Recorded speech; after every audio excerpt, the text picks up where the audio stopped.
Light rays का एक बहुत ही इंटरेस्टिंग प्रॉपर्टी है कि वो जब एक मीडियम से दूसरे मीडियम में प्रोपगेट करता है तो वो बेंड हो जाता है।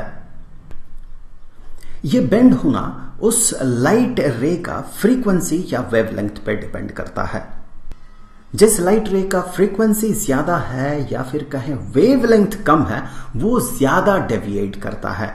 जैसे कि यहां पर अगर रेड लाइट और वायलेट लाइट को कंपेयर किया जाए तो वायलेट लाइट का जो फ्रीक्वेंसी है वो रेड लाइट से ज्यादा होता है, तो वो ज्यादा बेंड करता है।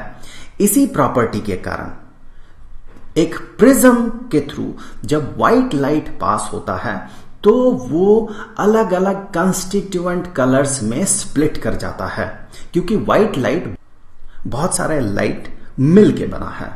इस प्रोसेस को कहा जाता है डिस्पर्शन। कुछ ऐसा ही हमें दिखता है रेनबोज में।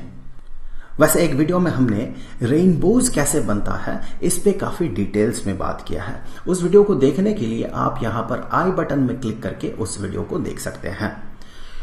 खैर चलिए आगे बढ़ते हैं। अब अगर इस स्क्रीन को गौर से देखा जाए तो हमें कुछ ऐसा पैटर्न दिखता है। यहां पर हमें अलग अलग बैंड्स दिखते हैं। यहां पर देखिए वायलेट कलर का बैंड है, यहां इंडिगो बैंड है, यहां ब्लू, यहां ग्रीन, येलो, ऑरेंज और रेड। ये फेमसली विविग्योर नाम से जाना जाता है। इन बैंड्स को कहा जाता है स्पेक्ट्रम। अगर आप इन बैंड्स को गौर से देखें तो आप ये पाएंगे कि ये कंटिन्यूअस है। कंटिन्यूअस कहने का मतलब यह है कि देखिए वायलेट बैंड इंडिगो बैंड में मर्ज कर रहा है। इंडिगो ब्लू में, ब्लू ग्रीन में, ग्रीन येलो में, येलो ऑरेंज में और ऑरेंज रेड में मर्ज कर जा रहा है। और ये कंटिन्यूअसली चेंज हो रहा। देखिए कलर यहां पर बीच में कोई गैप नहीं है। यहां पर ब्लू कब ग्रीन में कन्वर्ट हो जा रहा है ये समझ में भी नहीं आ रहा है, क्योंकि ये कंटिन्यूअसली चेंज हो रहा है। कोई यहां पर बीच में ऐसा लाइन नहीं है कि आप कह सकते हैं उसके इस पार ब्लू है और उसके इस पार ग्रीन है। ऐसा नहीं है, इसमें कंटिन्यूअस चेंज हो रहा है। इसीलिए इस स्पेक्ट्रम को कहा जाता है कंटिन्यूअस स्पेक्ट्रम। अब एक बहुत ही इंटरेस्टिंग बात कि इस व्हाइट लाइट को अगर किसी गैस से पास किया जाए या फिर किसी ट्रांसपेरेंट मटेरियल से पास किया जाए तो फिर यहां पर स्क्रीन में हमें दिखते हैं कुछ डार्क लाइंस। और इस स्पेक्ट्रम को कहा जाता है अब्जॉर्प्शन स्पेक्ट्रम। क्यों? क्योंकि इन स्पेसिफिक वेवलेंथ के लाइट को ये मटेरियल जो है वो अब्जॉर्ब कर ले रहा है, इसीलिए इसे कहा जाता है अब्जॉर्प्शन स्पेक्ट्रम। अब ये अब्जॉर्ब क्यों करता है? क्योंकि यहां पर जो भी मॉलिक्यूल्स या एटम्स है वो इस स्पेसिफिक वेवलेंथ के एनर्जी का लाइट को अब्सॉर्ब कर लेता है। हमें पता है लाइट के पार्टिकल बिहेवियर के हिसाब से लाइट पार्टिकल की तरह बिहेव करता है और एक एक पार्टिकल को कहा जाता है फोटॉन, जो कि एनर्जी के पैकेट के तौर पे होता है।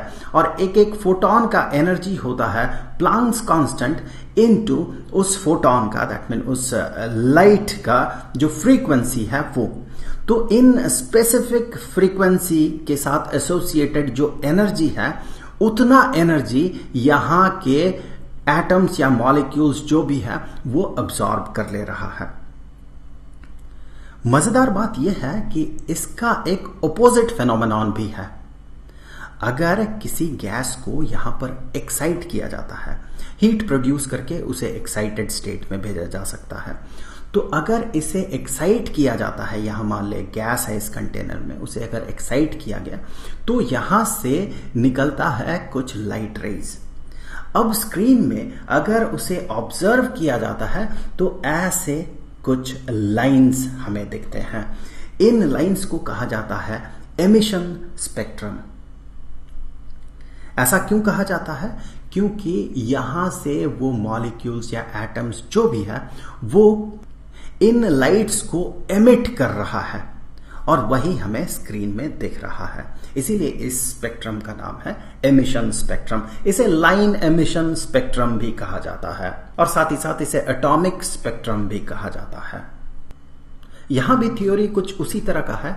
जब एटम्स को या मॉलिक्यूल्स को एक्साइट किया जाता है, उसके बाद एक्साइटेड स्टेट से वो ग्राउंड स्टेट में आता है। उस प्रोसेस में वो कुछ एनर्जी रिलीज करता है। वही एनर्जी लाइट के फोटोन के तौर पे यहां से एमिटेड होता है, और उसके लिए भी इक्वेशन यही है। तो जब एक सर्टेन एनर्जी का फोटोन रिलीज होता है तो इस इक्वेशन से गाइडेड होता है उसका फ्रीक्वेंसी कितना होगा। उसका फ्रीक्वेंसी होगा energy divided by Planck's constant. तो उस सर्टेन फ्रीक्वेंसी का लाइट हमें यहां पर इस स्क्रीन में दिखता है। किसी भी मटेरियल के लिए उसका एब्जॉर्प्शन स्पेक्ट्रम या एमिशन स्पेक्ट्रम एक खास पैटर्न में ही होता है। वो उस मटेरियल का फिंगरप्रिंट की तरह होता है। हर एक अलग अलग मटेरियल के लिए अलग अलग पैटर्न हमें दिखता है। सूरज में जो हीलियम मौजूद है उसका भी पता लगाया गया था सनलाइट के एब्जॉर्प्शन स्पेक्ट्रम से ही, और इस एमिशन और एब्जॉर्प्शन स्पेक्ट्रम के साथ डील करता है फिजिक्स का एक स्पेशल ब्रांच जिसे कि स्पेक्ट्रोस्कोपी कहा जाता है। अब आगे के वीडियोस में हम ये देखेंगे कि हाइड्रोजन के अब्जॉर्प्शन और एमिशन स्पेक्ट्रम के लिए बाल्मर और रिडबर्ग ने किस तरह से एक बेहतरीन मैथमेटिकल इक्वेशन दिया था, और फिर यहां से आगे हम ये देखेंगे कि नील्स बोर ने इसे किस तरह से एक्सप्लेन किया था, और फिर आगे बोर का एटॉमिक मॉडल आता है। तो आई होप कि ये छोटा सा वीडियो आपके लिए हेल्पफुल रहा होगा। अब जाते जाते मैं आपको बता दूं कि क्लास 11th के केमिस्ट्री का चैप्टर स्ट्रक्चर ऑफ एटम के सारे वीडियोस का प्लेलिस्ट का लिंक आपको डिस्क्रिप्शन में मिलेगा। आई होप कि अगले वीडियो में फिर मुलाकात होगी। तो मिलेंगे आपसे अगले वीडियो में, तब तक के लिए खुश रहें। Good bye.